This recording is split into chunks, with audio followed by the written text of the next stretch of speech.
Indikator soal berikutnya disajikan gambar peta wilayah Asia Tenggara. Peserta didik dapat menunjukkan negara yang menjadi pemrakarsa berdirinya negara organisasi ASEAN. Jadi kamu lihat lagi peta Asia Tenggara. Nah, kamu ketahui bahwa pemrakarsa berdirinya ASEAN itu adalah ada 5 negara, yaitu Indonesia, Malaysia, Filipina, Thailand, dan Singapura. Nah, kamu disuruh menentukan dari peta itu mana yang termasuk pemrakarsa berdirinya ASEAN. Silakan dicek petanya. Negaranya ini udah Pak Guru tunjukkan ada 5 negara. Peserta didik dapat menyebutkan tahun berdirinya ASEAN. Nah, kalau tahun berdirinya, kamu cek dulu ya sendiri di materi ya. Pak Guru nggak akan memberitahu. Silakan dicek. ASEAN berdiri tanggal berapa, bulan berapa, tahun berapa. Kemudian menyebutkan negara yang tidak termasuk produsen beras di ASEAN.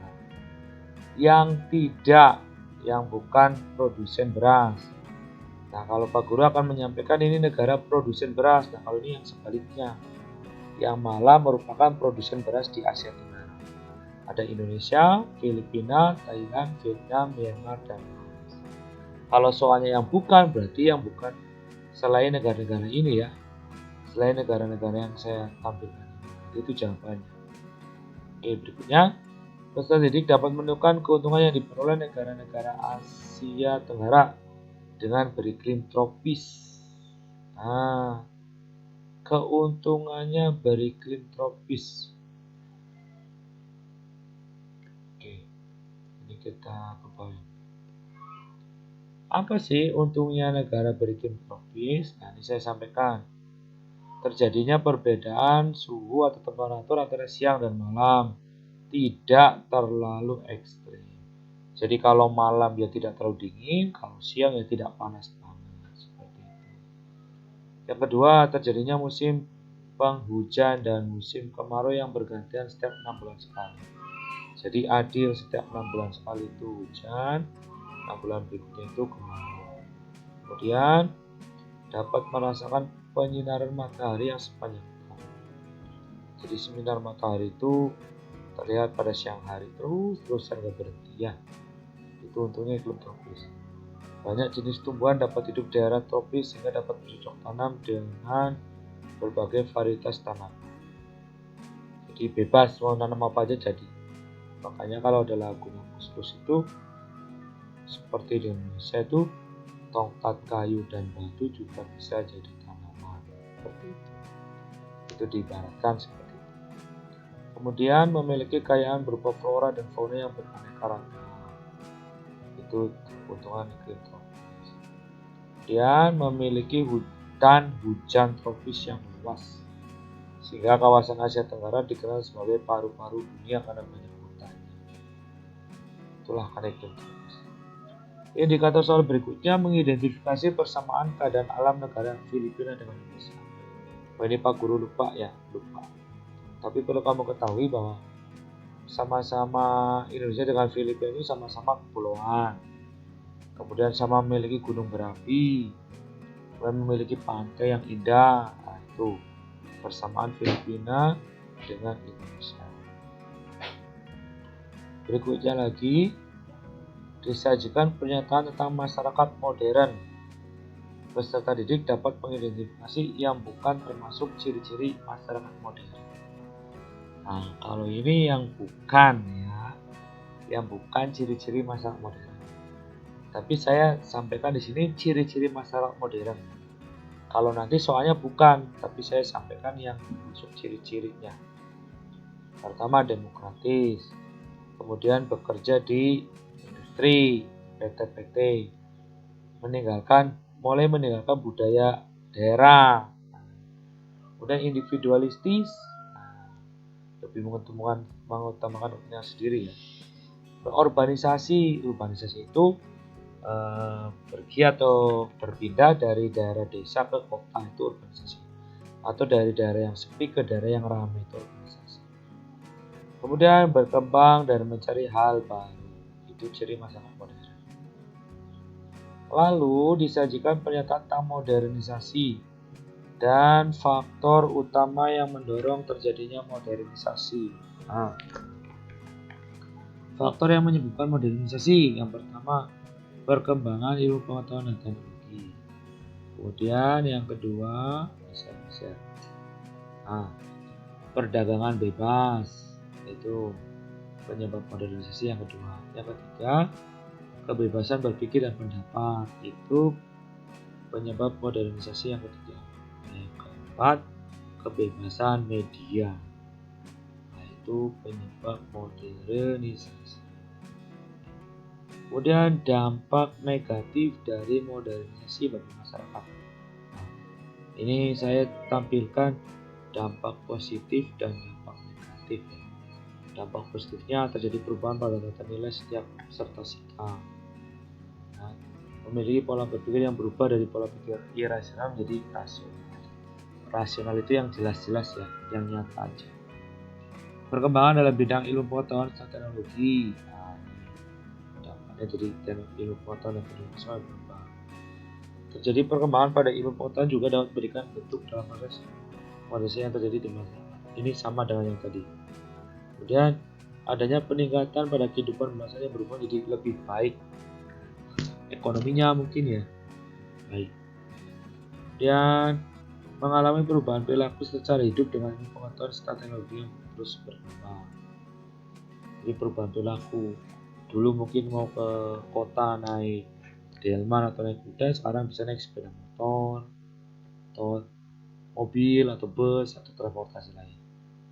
Dapat meningkatkan efektivitas maupun efisiensi pada pekerjaan individu di masyarakat ya, seperti telepon atau seperti ini nih, YouTube seperti ini kan dampak dari modernisasi. Jadi kamu lebih mudah menyerap informasi. Kalau mau menghubungi saudara ya bisa lewat telepon lebih cepat. Lebih efisien ya, kalau mau barang dulu dikirim pakai gerobak berhari-hari, sekarang dengan mobil dengan truk bisa sejam 2 jam nyampe. Efektivitas serta efisiensi yang disebabkan oleh modernisasi memberikan dampak pada proses produksi, jadi lebih cepat ya proses produksinya. Masyarakat akan memiliki sikap terbuka terhadap perubahan, jadi lebih terbuka untuk selalu berinovasi, rasa ingin tahunya bisa diakomodir. Dampak negatifnya terjadi kesenjangan sosial, jadi ada yang kaya ada yang miskin. Kemudian penguatnya jurang memisah antara masyarakat berpendidikan dengan masyarakat tidak berpendidikan. Jadi ada seperti ada gap ya antara yang sekolah dengan yang tidak sekolah. Kesenjangan ekonomi yang dapat dilihat melalui perbedaan antara kehidupan yang kaya dengan yang miskin yang tadi ya udah ya.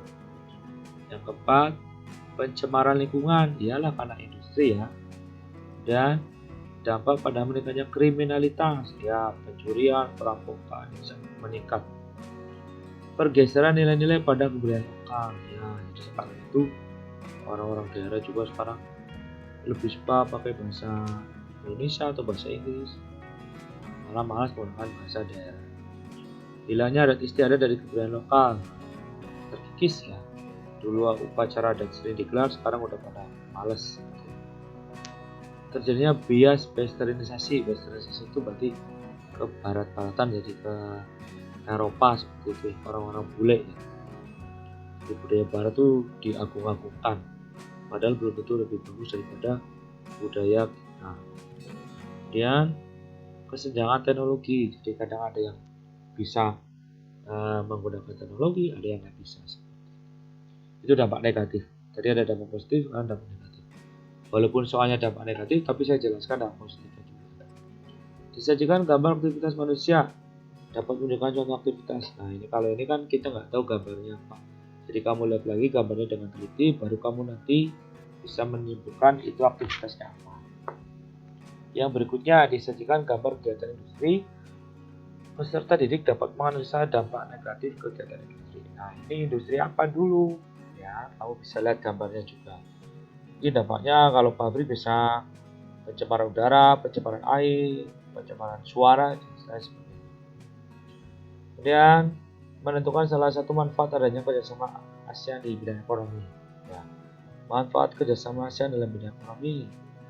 Ya, yang pertama meningkatkan pendapatan penduduk di negara ASEAN ya. Kesejahteraan tentunya biar meningkat. Meningkatkan kesehatan penduduk di negara-negara anggota ASEAN. Ya. kemudian menjaga stabilitas keamanan kawasan Asia Tenggara. Jadi dengan adanya negara-negara ASEAN itu, sesama negara Asia Tenggara itu tidak berantem karena keamanannya stabil karena ada perjanjian bersama. Mengurangi pengaruh budaya barat. Jadi untuk menanggulangi ya gencarnya informasi atau budaya dari Eropa itu bisa dikurangi dengan kerjasama ASEAN. Berikutnya, peserta didik dapat menyebutkan bentuk peran Indonesia dalam bidang sosial di kawasan ASEAN. Nah, peran Indonesia dalam bidang sosial, contohnya membantu pengungsi Rohingya ya, membantu banyak pengungsi Rohingya yang terdampar di Aceh dan Sumatera Utara. Jadi pemerintah kita itu membantu. Kemudian menyelesaikan konflik di Filipina ya dengan pemberontak. Kita kadang suruh memediasi pemberontak dengan pemerintah Filipina. Dan Myanmar ya, contohnya pemerintah Myanmar dengan oposisi atau pemerintah Myanmar dengan pengungsi Rohingya. Dan menggagas perdamaian di kawasan Asia Tenggara ya. Jadi kadang pemerintah Indonesia itu menjadi mediator dari konflik di beberapa negara atau beberapa suku di beberapa negara ASEAN. Memprediksi dampak positif dari adanya pameran budaya ASEAN bagi perekonomian Asia Tenggara.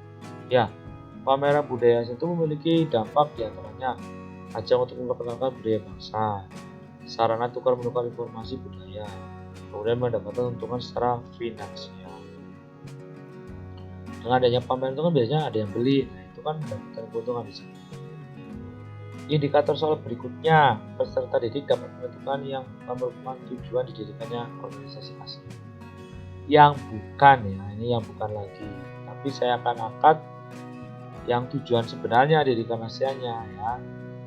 Yang pertama, mempercepat pertumbuhan ekonomi, kemajuan sosial dan perkembangan budaya di wilayah Asia Tenggara. Dua, meningkatkan perdamaian dan stabilitas regional kawasan Asia Tenggara ya. Meningkatkan kerjasama dan saling membantu untuk kepentingan bersama dalam bidang ekonomi, sosial, teknik, ilmu pengetahuan dan administrasi. Yang keempat, memelihara kerjasama yang erat di tengah-tengah organisasi regional dan internasional yang ada.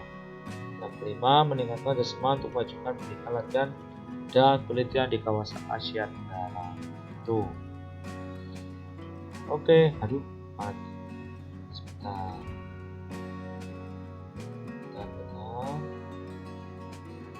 Oke. Nah, ini ASEAN ya, ASEAN tadi ya. Tujuan didirikannya ASEAN. Tapi soalnya yang bukan tujuan ini. Jadi kamu bisa analisis sendiri. Berikutnya, ilustrasi tentang proklamasi kemerdekaan Indonesia, kemudian menunjukkan makna proklamasi. Ya, berdasarkan ilustrasinya kan kita nggak tahu. Nah, makanya saya semuanya aja. Entah apa ilustrasinya silakan kamu nanti bisa pelajari. Kemerdekaan menjadi pernyataan kemerdekaan bangsa Indonesia, itu makna proklamasi ya. Kemudian sebagai tanda terbentuknya negara Indonesia. Nah, dengan adanya proklamasi telah berdiri negara yang disebut atau yang diberi nama Indonesia. Sebagai titik awal terbentuknya tata hukum baru di Indonesia. Setelah merdeka makanya berlaku hukum negara Indonesia, bukan hukum Belanda atau penjajah. Ya. Sebagai dasar kehidupan bernegara di Indonesia. Oke. Sebagai tonggak berdirinya negara Indonesia. Baru lahir itu negara Indonesia itu setelah proklamasi kemerdekaan. Saya selalu diperingati ya. Sebagai pernyataan bahwa Indonesia sudah bebas dari penjajah dan berlaku. Jadi sebagai bangsa yang bebas dari penjajah setelah proklamasi. Dan berdaulat penuh atas dirinya, tidak boleh dicampur oleh negara asing. Indikator soal berikutnya menyebutkan tokoh pahlawan yang dikenal dengan sebutan Bapak Proklamator. Nah, kamu pasti tahu ya, Bapak Proklamator itu ada dua. Yang satu kemudian ditetapkan menjadi presiden, yang satunya menjadi wakil presiden. Silakan dibaca materi buku yang dibuka-buka. Menyebutkan tempat dilaksanakan upacara proklamasi kemerdekaan tanggal 17 Agustus 45. Nah, ini juga silakan dibaca materinya. Di mana? Nah, yang jelas di Jakarta, tapi di sebelah mana? Silakan dibaca materinya. Menentukan sikap yang dapat mengancam kemerdekaan Indonesia. Sikap yang dapat mengancam kemerdekaan Indonesia ya, lunturnya persatuan dan kesatuan.